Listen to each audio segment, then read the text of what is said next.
So hi, this is Nadia Themis, now our fifth show, I Love People. And guess what? We are in New York. I confused DC with the city. So we are in New York. We're in New but York. we are having Washington DC with us. Yes, we have DC coming to New York. And Cyprus coming to New York. Samira Crooks, thank you for coming to I Love People. And Samira, I met here it was in Christmas? November, wow. In Cyprus, where she was so inspiring, talking about empowerment, women, startups, entrepreneurship, and that's why I have her here today to inspire us all and tell us her tips. Sure. All right. So we are here in Grand Hyatt. It's the accent I couldn't say correctly. Hyatt or Hyatt? Hyatt. You got it. Grand Hyatt. I got We're it. in the Grand Hyatt Hotel. I'm becoming American. You're almost there.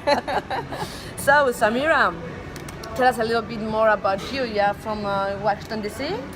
No, I'm actually originally from New Jersey. So Alright. New York is, close enough. Yes. Just a bridge away, I think. Just a bridge away, yes.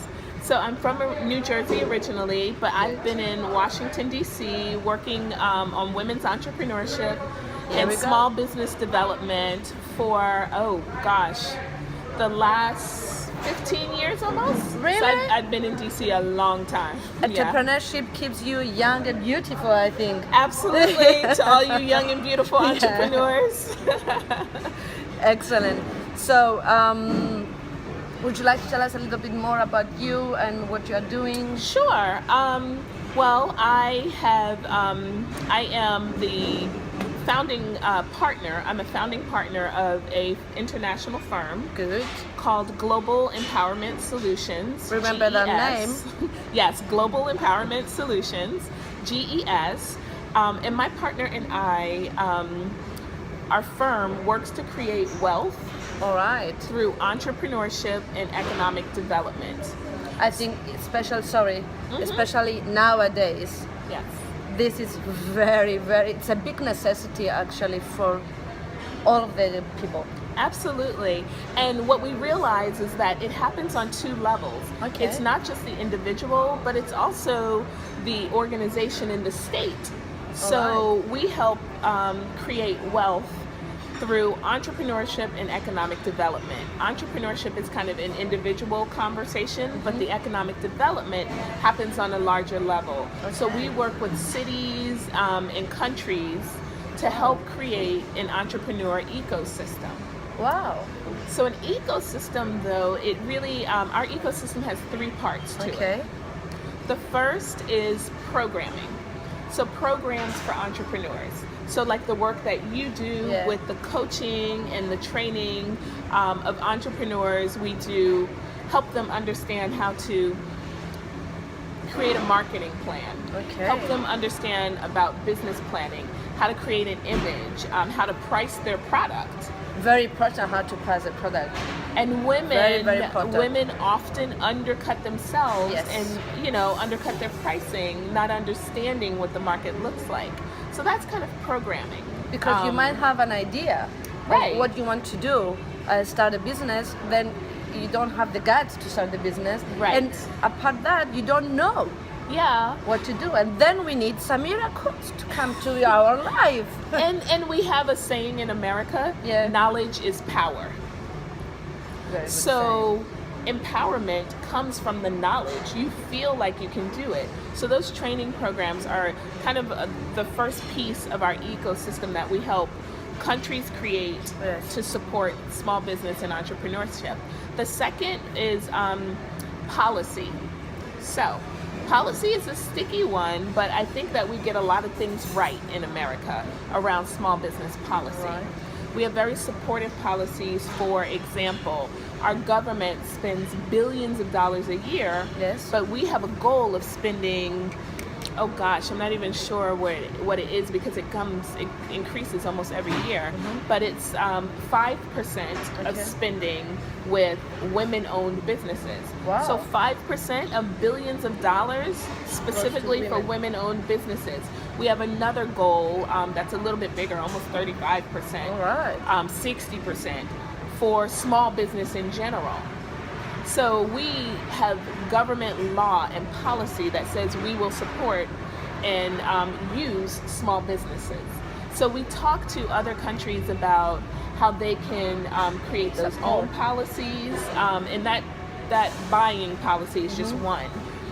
We also have a network of women's business centers that receive seed money from the government. Okay. So we can talk about how you set that up, what those networks look like, and that's everywhere. So that's in rural areas and urban areas. So by saying network, we come to my next question.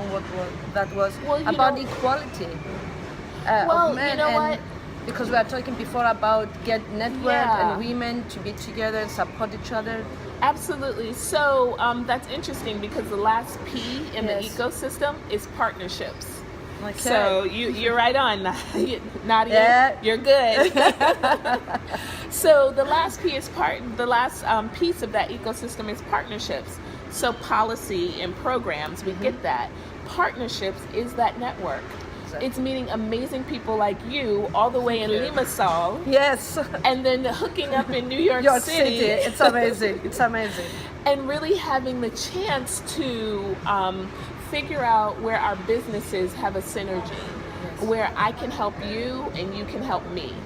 So you do that on the individual level, and you also do it on the organizational level. So finding for-profit businesses like ours, not-for-profit businesses and NGOs that really, love and support entrepreneurs, and creating that network.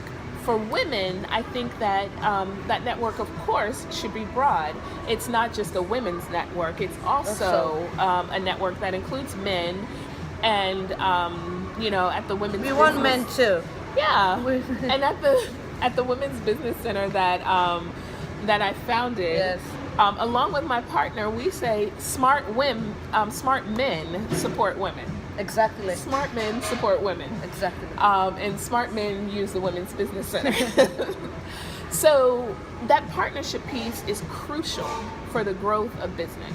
Yeah. Yeah, because I believe that now it's time of synergies. I mean, if you are alone, you will go up to one point. But if you create synergies around the world, like we are doing now, then you go global. Yeah, and to think you that create awareness. And to think that I met you as an invited speaker from the U.S. State Department to talk about entrepreneurship in Cyprus. I said to you, we got to stay in touch, and we stayed in touch through LinkedIn. Yes. We messaged each other, and here we are. But it's because we, sometimes you recognize some things when you see a person, and I recognize you are a very powerful woman. You have things to say, and you stand for them. I mean, so I recognize that, you recognize those virtues to me, and we stay connected. Right. So you have to chase it. You have to be a step further. Huh? Absolutely. Yes. And, and the same with you. Yes. Immediately there was a connection. And, in the hip hop world, we say game recognizes game. Exactly. I like that. And Nadia, you got game. You got game. So yes, it helps. It helps. So what would you say about entrepreneurships? We had a discussion before, and it's amazing. But you have so many things I can say with you. We can talk for hours. Part two. But you said that you were born entrepreneurs here in the US. So we were talking about what the entrepreneurial spirit is like in the U.S. and what I was saying is that we in the U.S. you are born an entrepreneur. We are in a country that is full of innovators and creators. We constantly talk to our children about like dreams and goals and what do you want to be when you grow up.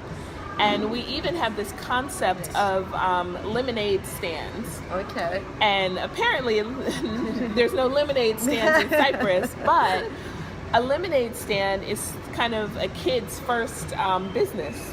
So if you can imagine, it's like an 8-year-old, a 6-year-old setting up a table in front of their house and selling lemonade to their neighbors. We see that in the movies, but guys. It really happens here in the US. They do it for real. Now, listen, they probably do it online I now. When I was younger. Yes. But it's still the concept of selling. We have of selling and being a business. In our tax codes, for example, our tax codes favor small businesses.